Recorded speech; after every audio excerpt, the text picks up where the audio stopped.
Bom giorno com a Ali! Hoje nós vamos falar sobre o livro I Miti Greci, do Robert Graves. Em português seria Os Mitos Gregos. E os trechos selecionados de hoje vão falar sobre Urano, Cronos e Zeus. Então vamos ver como é que vai ser a nossa leitura aqui. Como foi essa evolução da família, começando lá com Urano, depois com Cronos e depois com os Zeus. Buongiorno a tutti!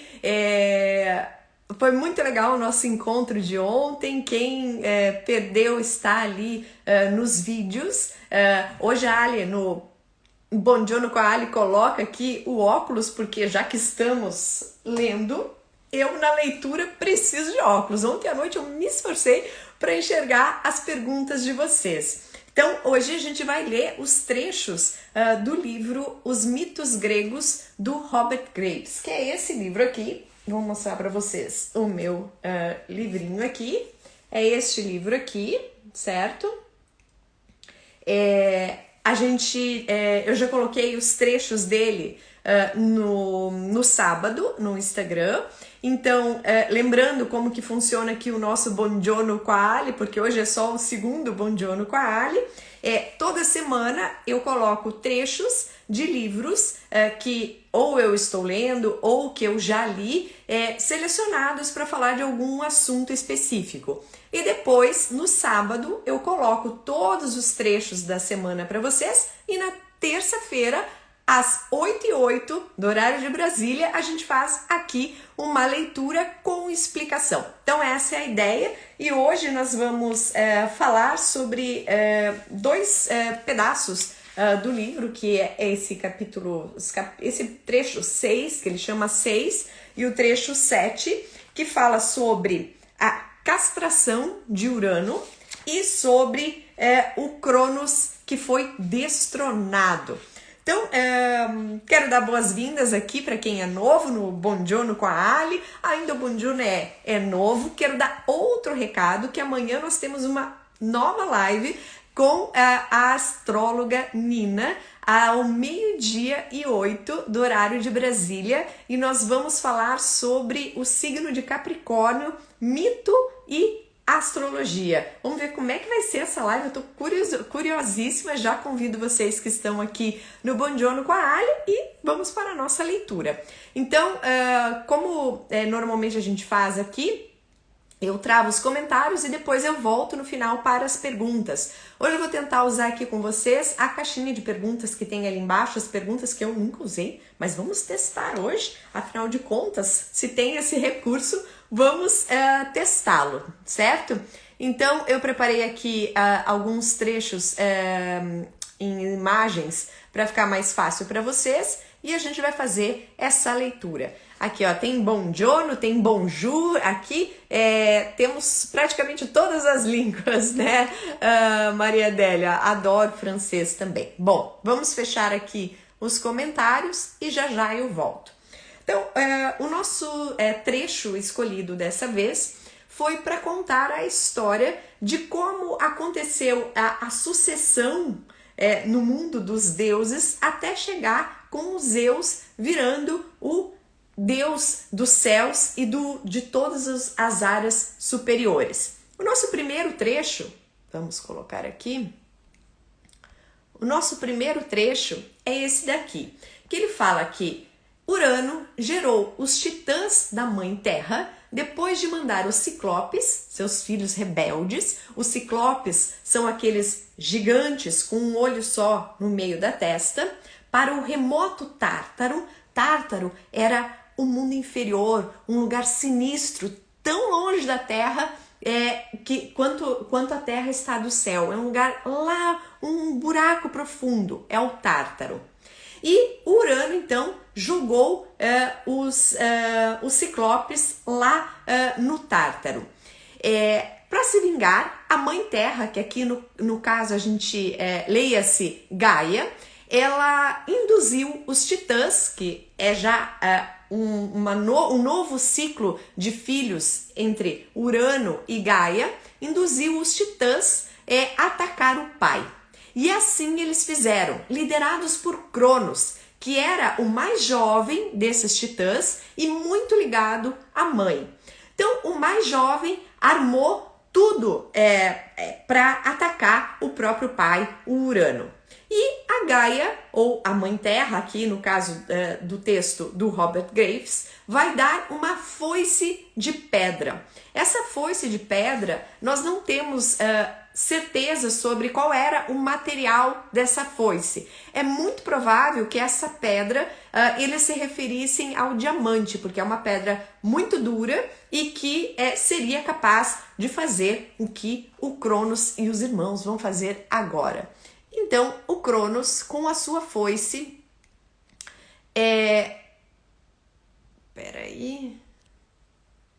o Cronos, com a sua foice, vão atacar o Urano enquanto Urano estava dormindo. E, impiedosamente, ele vai atacar, vai pegar as genitais do pai e vai castrar o próprio pai, o Urano. E aqui eu completei com um trecho que eu não coloquei lá para vocês, que é a sequência do livro, que ele fala que para fazer essa castração, ele vai segurar as genitais do pai com a mão esquerda. E olha que interessante aqui, que a partir deste dia, a mão esquerda passou a ser a mão do mau presságio. Olha só, gente, que interessante que a gente está falando aqui de mitologia grega lá atrás, muito lá atrás, e depois os canhotos, eu sou canhota, tá, gente? Eles passaram a ser vistos como demônios. E isso já vinha lá da mitologia grega, dessa história aqui, quando o Cronos, com a mão esquerda, segurou as genitais do pai e essa mão virou a mão do mau presságio, do mau agouro. Olha só que interessante. E daí depois, o que ele fez? Ele vai jogar as genitais do pai junto com a foice no mar. E aí aqui eu vou completar com uma outra parte do livro, na sequência aqui da história. Eu adoro, eu tenho aqui as minhas anotações. É esse material aqui que quem se inscrever no curso vai receber, material extra. Então, completando aqui dentro da sequência do próprio livro, tá? Um outro trecho dele. As gotas de sangue que saíram da ferida caíram sobre a Mãe Terra. E essas gotas geraram as 3 Erinhas. Olha só que interessante, que eram as fúrias que punem os crimes de parricídio e perjúrio. Elas são chamadas de Alecto, Tisífone e Megera. Então, as Erinhas, na verdade, elas são a personificação da vingança e principalmente da vingança do sangue familiar, porque foi exatamente o que aconteceu aqui. O Cronos, que era sangue do Urano, atacou o próprio pai, cortou as suas genitais e desse sangue nasceram as Erinhas. Também nasceram as ninfas do Freixo, chamadas Melie, ou Melíades, ou Meliás. E o Freixo é um tipo de árvore que simboliza firmeza. Então, essas Erinhas são a personificação da vingança justamente ligada a essa história do Urano com o Cronos. E a outra parte que não está nesse trecho do livro aqui, que o sêmen de Urano que caiu no mar formou uma espuma e dessa espuma nasceu Afrodite. Então, desse evento aqui da mitologia grega da castração de Urano, a gente tem uma série de outras coisas que vão acontecer. Bom, chegando aqui, continuando a nossa história, depois que o Urano foi castrado pelo Cronos, os titãs vão libertar os ciclopes do Tártaro e vão dar para o Cronos a soberania sobre a Terra, ou seja, o Cronos vai virar o rei. No entanto, assim que o Cronos ganhou o poder, ele vai de novo colocar os ciclopes e os titãs lá no Tártaro, porque ele não queria ser destronado de jeito nenhum, junto com os gigantes de 100 braços, que foram lá os primeiros filhos entre Urano e Gaia. e vai casar com a sua irmã, a Réia, e assim os dois vão começar uma outra linhagem familiar. Bom, seguindo aqui a sequência do livro. Então o Cronos vai casar com a Réia, a quem o carvalho era sagrado. Normalmente os deuses gregos ou as figuras mitológicas, eles vão ter uma árvore a qual são ligados, um animal a qual são ligados, que simbolizam eles e que a gente pode reconhecer de alguma forma. Mas tinha sido profetizado tanto pela mãe Terra quanto pelo moribundo Urano que um dos filhos do Cronos o destronaria. Olha, agora o Cronos ficou com medo, porque ele seria destronado por um dos seus filhos com a Réia. Então, para evitar isso, o que ele fazia? Ele comia os próprios filhos. E aí aqui ele fala aqui, primeiro ele comeu a Héstia, depois Deméter, depois a Hera, depois Hades e por fim Poseidon. Ali, quem são esses personagens? Vamos ver aqui, vou dar para vocês o nome deles, tanto na mitologia grega quanto na mitologia romana. Héstia era a deusa do fogo, para os romanos era Vesta. Deméter era a deusa da agricultura e os romanos a chamavam de Ceres. Hera é Juno, que vai ser a esposa de Zeus. Hades é o Plutão, o senhor do mundo inferior e do mundo dos mortos. Poseidon é, para os romanos, Netuno, que é o senhor dos mares, das águas e dos terremotos. Continuando aqui a nossa história, o que vai acontecer? Então o Cronos, ele comia os próprios filhos. E a Réia, a esposa dele, já não aguentava mais essa história, ela estava furiosa. Então ela deu à luz a Zeus dentro dessa versão do mito, certo? Ela deu à luz a Zeus, o seu terceiro filho, tarde da noite, lá num monte na Arcádia, onde os corpos não projetavam sombras. Vejam como cria todo um clima aqui sobre esse nascimento do Zeus. E depois ele vai levá-lo para a ilha de Creta, escondê-lo numa caverna, e lá nessa caverna ele vai ser cuidado pelas ninfas e também pela cabra Amalteia. E essa cabra vai alimentar o bebê Cronos. Ele vai ser alimentado com mel e com o leite da cabra Amalteia. Aí, o nosso Zeus aqui, aqui a criança, o Zeus no caso, comia mel e chupava o leite da cabra e em companhia do seu meio-irmão Pan.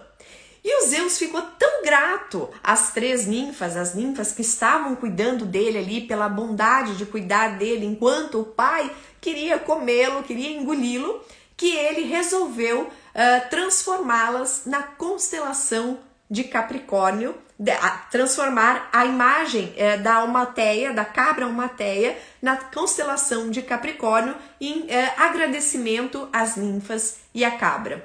E essa história aqui nós vamos aprofundar amanhã na nossa live sobre astrologia e mito com a astróloga Nina, que eu terei o prazer de receber aqui amanhã ao 12:08 do horário de Brasília. Espero vocês para a gente falar mais sobre esse assunto aqui, por isso que eu não vou me aprofundar tanto sobre a origem da constelação de Capricórnio e do signo de Capricórnio.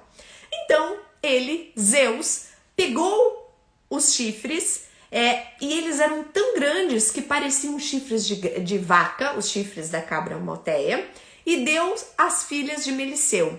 E esse símbolo vai virar a famosa cornucópia, que é um símbolo que significa fartura e transborda comida e bebida. A cornucópia, gente, vai ser usada em várias obras de arte. Eu vou mostrar aqui para vocês um exemplo que nós temos caminhando pela cidade de Roma, quando nós visitamos a Praça do Campidoglio, ou Capitólio, que foi projetada pelo Michelangelo. Lá nós temos a personificação, que isso era bastante comum tanto nas esculturas gregas quanto nas esculturas romanas, personificar os rios. E essa é a personificação do rio Tibre. Como é que a gente reconhece que é o rio Tibre? Observem ali que nós vemos os gêmeos sendo alimentados pela loba, os gêmeos Rômulo e Remo. E o rio Tibre tem na mão ali a famosa cornucópia, que virou então esse símbolo da abundância. E assim eu fecho a nossa leitura de hoje com essa imagem do rio Tibre da Praça do Campidoglio e vou abrir para as perguntas ou comentários da aula de hoje. Vamos ver aqui se temos perguntas. Se vocês quiserem colocar as perguntas ali nas perguntas, pode colocar, vamos testar hoje. O livro, repito, é esse livro aqui, que é um livro, um clássico, eu diria, da mitologia. Ele explica todos esses eventos da mitologia, falando sobre versões diferentes também. Temos muitas... deixa eu pegar aqui